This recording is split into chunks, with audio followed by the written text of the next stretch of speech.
Todd Bensman has been painstakingly analyzing and documenting the invasion of our country for years. I had the opportunity to hear him speak on a panel in 2023 in St. Louis about his book called Overrun, How Joe Biden Unleashed the Greatest Border Crisis in U.S. History, which I, of course, scooped up right after he spoke. I urge you all to get this book. One aspect of Todd's writing that I find particularly valuable is his mapping of transportation networks of illegals. The logistical elements to this invasion cannot be overstated. I wanted to start out by asking you a question you may not get a lot, which is, what creative means and methods would you advise the administration on to increase the deportation rate? Because right now, if you put it out to 4 years, we're only getting, on a very generous basis, about 1.75 million illegals out of the country. But based on your years of writing and insight and on-the-ground reporting, what existing infrastructure would you utilize? Somebody mentioned an idea of using decommissioned Carnival cruise liners. I know that evokes laughter, but what can we do to increase those numbers beyond just giving DHS more money or more men? That is going to be necessary for really high numbers of deportations is that you're going to have to employ or somehow induce state and local law enforcement officers. And I'm talking about county constables, sheriff's deputies, small police departments, large police departments, highway patrols, to be certified to arrest and detain illegal immigrants, and even to run operations to find and apprehend them and then turn them over to ICE. There just simply aren't enough law enforcement detention officers to do the work that's necessary. So you have to force multiply in different ways. The problem is, blue jurisdictions, sanctuary jurisdictions that will withhold cooperation from programs like that in order to, kind of satisfy local political sentiment. And for those areas, I think you have to go in and find the pockets of red police departments and get them on board to work in the blue areas.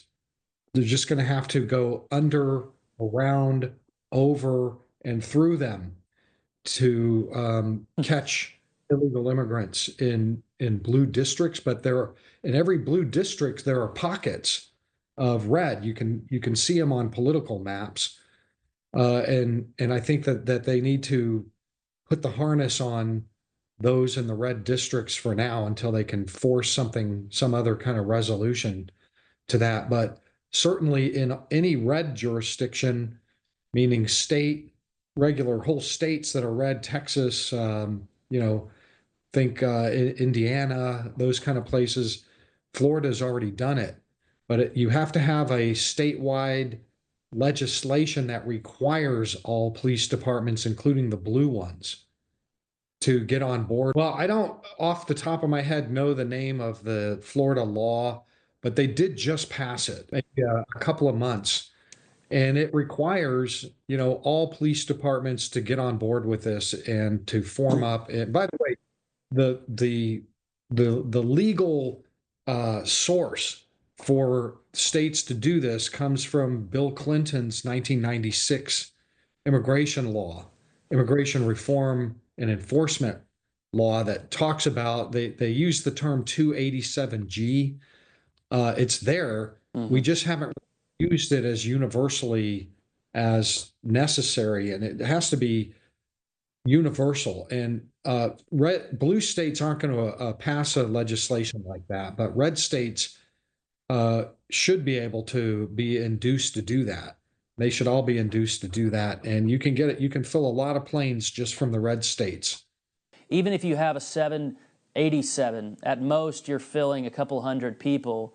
And with our large denominator, and just like you lay out in your book, when the denominator's in the many millions, you have to utilize maybe boats or some other form of expelling these people.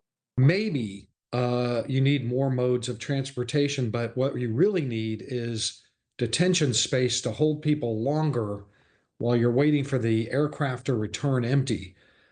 There's also military Yes. vessels and there's military aircraft. We already have a state of emergency declared that authorizes the use of military aircraft. We have plenty of those. So, until Yes. we get civilian fleets online, I think that a lot of the money that's going to come from the quote unquote big, beautiful budget bill in the next little while is going to help us. It's going to go to, I think, 40 or $50 billion to rebuilding the detention infrastructure. And I think they can do that pretty quickly. But if not, we can use military facilities to hold them as well. We have Gitmo. They're filling up now. I mean, the problem is right now they're filling up. When they get too filled up, you have to start Already. releasing Yeah. immigrants. So you don't want to release anyone. What is a good estimation of the number of detention officers we have, and then the number of immigration judges? ICE ERO is the agency that is out there. They're the ones with the raid jackets. You see them out there on the streets rounding up, doing roundups and raids. At the time Biden entered office, there were about 6,000 of those. They were chained to their desks immediately, not allowed to do any deportation operations or very minimal ones. And as a result, a lot of them left, resigned, moved to other agencies, retired or whatever. Nobody wanted to be chained to their desks. So I think that there might have been about 5,000 or less. It's not anywhere near enough nationwide to run operations. So they've been forced to, they're going to have to use the big, beautiful budget bill money to go on a hiring binge, which takes time. But so in the meantime, you'll have to use, and they're doing this right now, they're gang pressing DEA agents into this. They're gang pressing FBI agents. They're gang pressing all kinds of federal gun and badge carriers into working with ICE. And also, like I mentioned before, they're starting to ramp up the number of state and local cops that are involved. I don't have a number on immigration judges, not at hand, but I know that the backlog was about 5 years on average for an asylum claim to consider an asylum claim and all the other kinds of claims that are going on. And so there's this big backlog, but that once we actually close the border off to new incoming torrents of humanity, the backlog immediately began to shrink. We're 3 months in now, and we're for the first time in 10 years seeing the number of cases shrink and the backlog shrink because they're able to actually process people through fairly quickly without having new people getting onto the back of the line. So I do think that there has to be a hiring binge on immigration judges and the right kind to get that number down to a regular manageable line, a queue.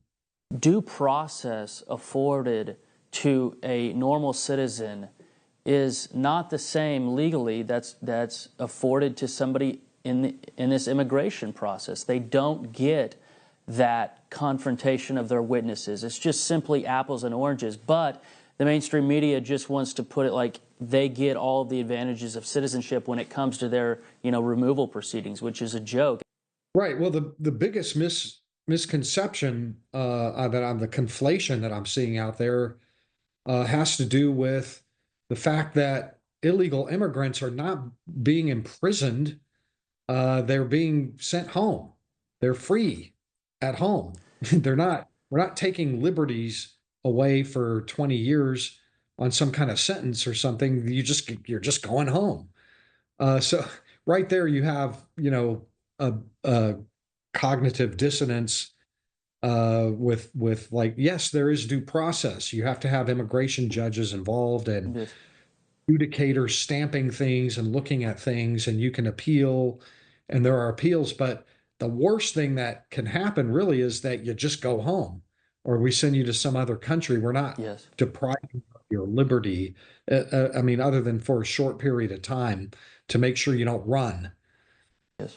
Well, Todd, thank you for your time today. I appreciate you coming on and helping us make sense of this. Hopefully we can spread the word about the need to hire more people.